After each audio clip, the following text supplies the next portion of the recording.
On va faire le début du cours sur les puissances. Chapitre 13, les puissances. Alors, on a déjà rencontré les puissances à l'occasion de Pythagore. Et à cette occasion, on a rencontré une puissance particulière, qui est la puissance exposant 2, qui est le carré. Donc, on a vu dans le cadre de Pythagore qu'il y avait une notation avec un petit 2 comme ça. Et par exemple, si on prenait 3 au carré, eh bien 3 au carré, c'était égal à 3 multiplié par lui-même. Autrement dit, ça donnait 9. Et on a donc une nouvelle notation comme ça, une nouvelle opération, qui est l'opération puissance, où on met un petit 2 comme ça en exposant. Et donc là, on l'a vu voilà, uniquement avec le nombre entier de 2 ici. Alors prenons un autre exemple. Alors je vais éviter le cas de 2 au carré parce que lui finalement c'est un cas pas très intéressant parce qu'il laisse supposer des choses qui sont fausses. Donc on va directement passer à 4. Donc 4 au carré. Alors 4 au carré c'est combien? Eh bien 4 au carré c'est 4 fois 4. Autrement dit ça donne 16. De la même façon 5 au carré ça donne 5 fois 5. Autrement dit ça donne 25. Et on se souvient qu'on avait par exemple vu dans le cadre du chapitre sur Pythagore que le triangle 3, 4, 5 est un triangle très bien connu depuis très longtemps qui permet de faire des angles droits. Alors ce triangle 3, 4, 5 il est rectangle parce qu'en fait quand on fait le carré du plus grand côté, là donc 5 au carré qui fait donc 25, et bien c'est pareil que la somme des deux petits côtés au carré. Donc si on fait 3 au carré plus 4 au carré, et bien ça fait 9 plus 16. Et ça fait encore 25. Et on a vu qu'il y a une propriété qui me permet d'en déduire que le triangle 3, 4, 5 est rectangle. Je peux mettre un angle droit ici parce que d'après la réciproque de la propriété de Pythagore, si cette propriété est vérifiée, si le plus grand côté au carré est égal à la somme des deux plus petits au carré, et bien c'est que le triangle est rectangle et que le grand côté est l'hypoténuse. Bon, bref, donc nous, on a donc vu ici, à cette occasion, le carré. Donc on a 3 au carré égale 9, 4 au carré égale 16, 5 au carré égale 25, bon, 6 au carré égale 36, etc., etc. Mais on se dit, alors cette nouvelle opération, là, 3 au carré qui consistait à faire 3 fois 3, on pourrait peut-être aussi le faire avec, au lieu d'un petit 2 ici, un petit 3, donc faire le cube. Le cube qu'on a, et c'est pas pour rien, c'est pas un hasard qu'on a quand on fait les volumes avec le petit 3 ici, 2 cm, c'est une puissance 3, donc c'est ce qu'on va voir ici. Mais donc oublions ça pour l'instant, alors je vais l'effacer, ça ici. On y reviendra en temps et en heure. On prend la gomme, effaçons ça. Alors nous pour l'instant, alors je vais effacer aussi le reste parce qu'en fait... alors sauf que c'est pas ce que je voulais faire. Alors ici je prends la gomme et on va effacer ça, puis on va ici maintenant s'intéresser au cube. Donc la puissance 3. Alors, bon, alors cette fois-ci je vais prendre 2, parce que pour 2 c'est déjà plus intéressant. Enfin, le cube est intéressant. Alors juste pour information, 2 au carré ça fait 2, mais... parce que 2 fois 2, ça fait 4. Donc 2 au carré ça fait 4. Bon, autrement dit, il se trouve que le carré de 2, c'est son double, mais vraiment c'est une coïncidence. C'est parce qu'en fait, vous voyez, il ne faut surtout pas confondre le carré et le double. Sauf que pour 2, ben, c'est la même chose. C'est vraiment une coïncidence. Donc c'est pour ça que je l'avais mis un peu de côté, pour éviter de faire cette erreur. Hein, et de confondre, ce qu'on fait souvent au début, de confondre le carré et le double, qui sont deux choses vraiment radicalement différentes. Le carré, c'est une nouvelle opération. Alors, je reprends maintenant la puissance 3. Alors, prenons la puissance 3. Donc 2 puissance 3. Alors, si on est logique, eh bien on va dire c'est égal à 2 fois 2 fois 2. Vous voyez, avec 3 facteurs 2. Ici. qu'on multiplie 3 fois par 2. Donc il y a 3 facteurs 2.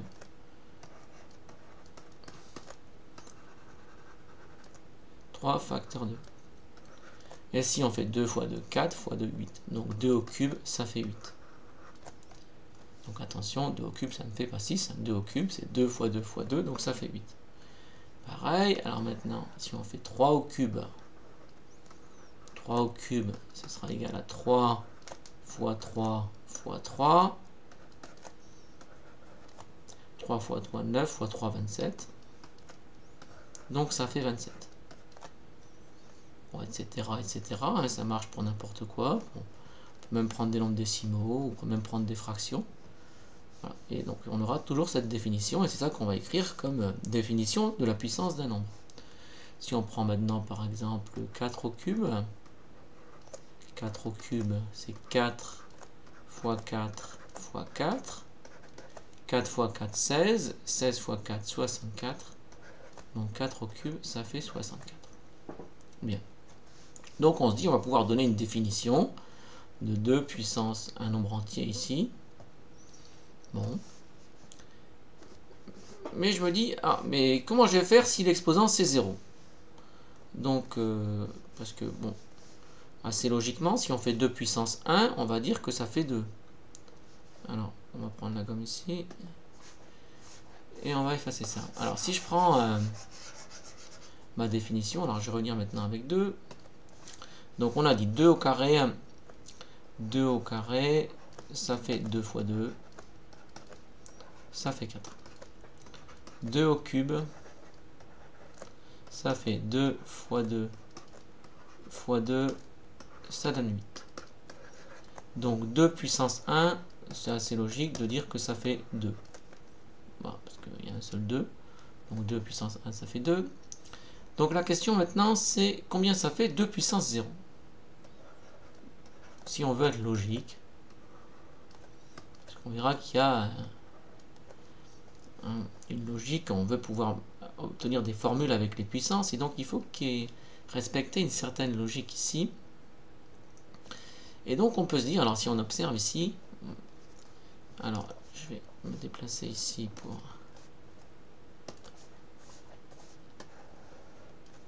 Donc je vais mettre 2 puissance 0 au-dessus. Ici, voici. Alors la question c'est combien on va pouvoir dire que ça fait 2 puissance 0.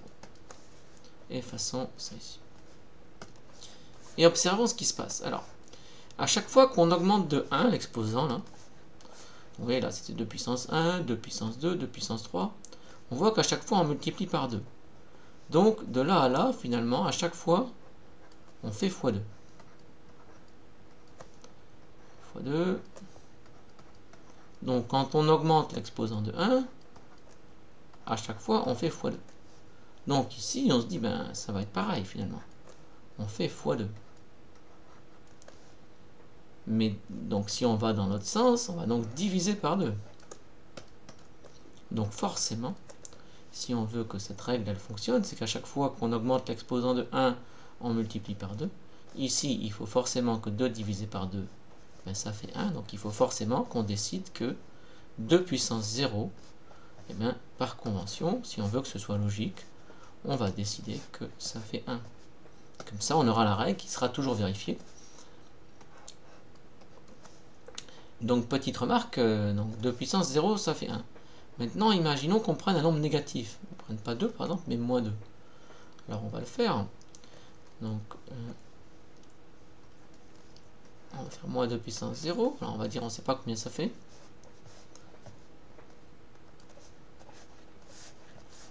Et on va faire le même raisonnement.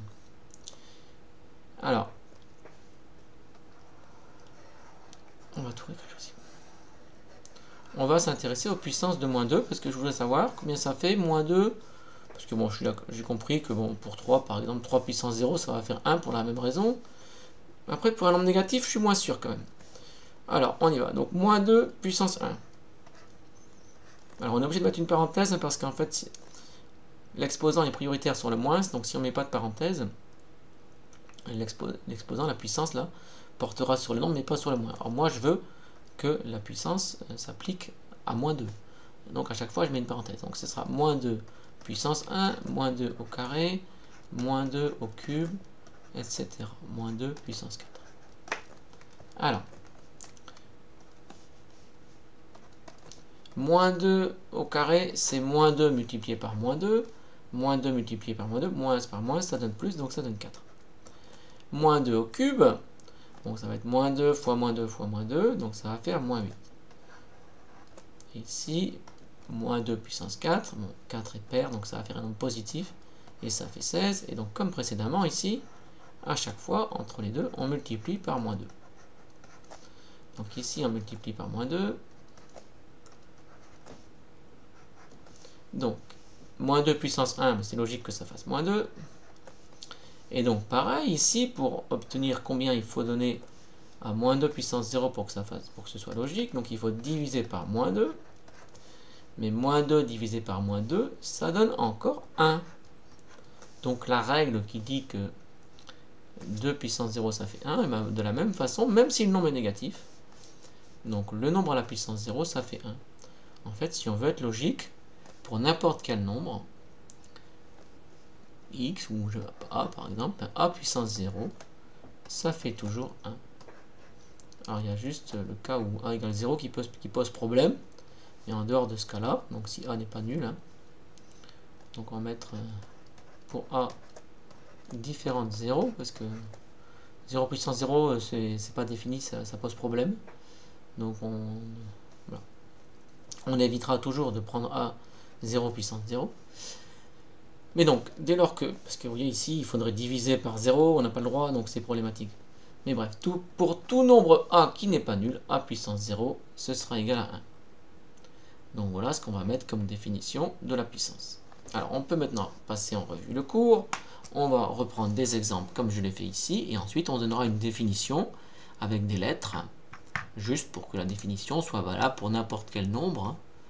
C'est juste pour être précis et rigoureux, mais bon, si vous avez compris avec des nombres, vous pouvez l'appliquer, enfin ça suffira pour avoir compris. Même si vous allez voir qu'on va donner une définition avec des lettres. Alors commençons par une définition avec des nombres. Prenons des exemples. Alors dans un premier temps, on s'intéresse à des puissances d'exposants, donc le petit nombre c'est l'exposant ici, d'exposants entiers positifs. Donc on va, c'est ce qu'on a fait, 0, 1, 2, 3, 4, etc. Donc l'exposant va être entier et positif. On verra plus tard ce qui se passe pour les exposants entiers négatifs. Mais c'est plus compliqué, on le verra plus tard. Donc pour l'instant, l'exposant va toujours être positif. Alors prenons l'exemple, donc par exemple 2 puissance 5. Alors 2 puissance 5, par définition de cette nouvelle opération, eh bien c'est 2 fois 2 fois 2 fois 2 fois 2. Donc 2 fois 2, 4, fois 2, 8, fois 2, 16, fois 2, 32. Par conséquent, 2 puissance 5, ça fait 32. Donc il y a 5 facteurs 2 ici. Et le résultat, ça fait 32. Donc 2 puissance 5, c'est égal à 32. C'est une nouvelle opération. Et avec cette opération, donc 2 puissance 5, ça donne 32. Alors, par convention, et j'espère vous avoir convaincu du bien fondé de cette convention ici, on va décider que 2 puissance 0, ça fait 1. Donc 2 puissance 0, ça fait 1. Et que 2 puissance 1, ça fait 2, mais là c'était plus logique, ça posait moins de problèmes. Voyez. 2 puissance 1, il y a un seul facteur 2, donc ça fait 2, c'est logique. Pour 2 puissance 0 qui vaut 1, voilà, c'était bon d'expliquer d'où ça sortait et pourquoi on fait ce choix. Parce qu'en fait c'est un choix, mais on veut que l'opération reste logique, donc on fait ce choix que 2 puissance 0 ce soit égal à 1, comme ça on aura cette règle qui sera toujours vérifiée ici. À chaque fois on multiplie, alors là, de moins 2 quand c'est une puissance de moins 2, quand c'est une puissance de 2, ben on multiplie à chaque fois de 2, y compris pour 2 puissance 0. Donc voici pour 2 puissance 5, on va faire un autre exemple. Donc prenons maintenant l'exemple de 3 puissance 4. Alors 3 puissance 4, ça fait combien? Donc il y aura 4 facteurs 3. Donc 3 fois 3 fois 3 fois 3. Donc on y va, 3 fois 3, 9. 9 fois 3, 27. Fois 3, 81. Ou si on est plus malin, 3 fois 3, ça fait 9. 3 fois 3, ça fait 9. Donc on peut regrouper comme on veut parce qu'il n'y a que des multipliés. Et 9 fois 9, ça fait 81. Donc on retrouve que forcément, ça fait 81. Par convention, on décide également que 3 puissance 1, ça fait 3, ce qui est un peu plus logique, et que 3 puissance 0, c'est également égal à 1. Donc maintenant qu'on a fait deux exemples, on va remplacer le nombre ici qui était 2 et 3 par une lettre pour dire que ça peut être n'importe quoi, y compris un nombre négatif. Ici, donc l'exposant, lui, il est positif entier, mais le nombre ici, donc 2 ou 3, ça peut être n'importe quoi. Donc donnons une définition théorique, donc on va utiliser une petite lettre. Donc soit A un nombre relatif quelconque, donc nous on a vu l'exemple quand A valait 2 et quand A valait 3, donc soit A un nombre relatif quelconque, on va dire que A puissance n, alors soit n un entier supérieur ou égal à 2, alors n c'est le nombre qui est ici, et on va traiter séparément le cas 1 et le cas 0, donc on imagine que n est un entier supérieur ou égal à 2, on a alors A puissance n, c'est le produit de n facteur petit a, donc A puissance n c'est A fois A fois A fois A fois A, avec n facteur petit a. A puissance 1, on décide que c'est égal à petit a. Et A puissance 0, c'est égal à 1. Donc de plus, A puissance 1 égale 0. Et pour A différent de 0, je vous l'ai dit, c'est le cas un peu embarrassant, eh bien A puissance 0 égale 1. On ne fera jamais d'une puissance de 0, parce qu'en fait, 0 puissance n'importe quoi qui n'est pas 0, ça fait 0. Mais 0 puissance 0, ça pose problème, donc juste pour information, mais je vous dis ça une fois à jamais. 0 puissance 5, donc ça existe. Parce que c'est 0 fois 0 fois 0. Avec 5 facteur 0, donc ça fait 0. En revanche, mon petit raisonnement là, donc 0 puissance 1, ça c'est pas de problème, ça fait 0. Mais mon petit raisonnement pour expliquer ce que ça vaut 0 puissance 0, ça marche, il marche plus. Parce qu'il faudrait diviser par 0, donc mystère. Donc ça, on ne sait pas ce que c'est. Voilà. On ne le fait jamais. Donc voilà, donc on ne sait pas combien ça fait 0 puissance 0, on va dire que c'est pas défini. Donc voici ici pour la définition théorique. Alors maintenant, on va s'entraîner à appliquer cette définition de nouvelle opération à des cas. Donc juste, je sais pas pourquoi c'est mal écrit comme ça, c'est un peu le... Je vais peut-être dézoomer, parce que voilà, bon. Ici, donc A puissance n, c'est la puissance de A d'exposant n. A puissance n et la puissance de A d'exposant n. Donc le nombre, ça s'appelle le petit nombre là qu'on écrit un petit, c'est l'exposant. A, on dit que c'est la base ici, donc c'est A puissance 1 ici. Là c'est A puissance n, donc A puissance n et la puissance de A d'exposant n. Donc on va reprendre ici des exemples. On va voir si vous êtes capable de le faire ici. Alors je vous les mets ici et je vous laisse un peu réfléchir. Alors 2 puissance 7. 2 puissance 7, on y va. 2 puissance 7. Alors ça fait 2 fois 2 fois 2 fois 2 fois 2 fois 2 fois 2. Alors 2 fois 2, 4. 4 fois 2, 8. 8 fois 2, 16. 16 fois 2, 32. 32 fois 2, 64. 64 fois 2, 128. Par conséquent, on obtient 128. Pour moins 5 puissance 1. Alors on a dit que moins 5 puissance 1, pour n'importe quel nombre, ben, c'est un seul facteur. Moins 5, donc moins 5 puissance 1, ça fait moins 5.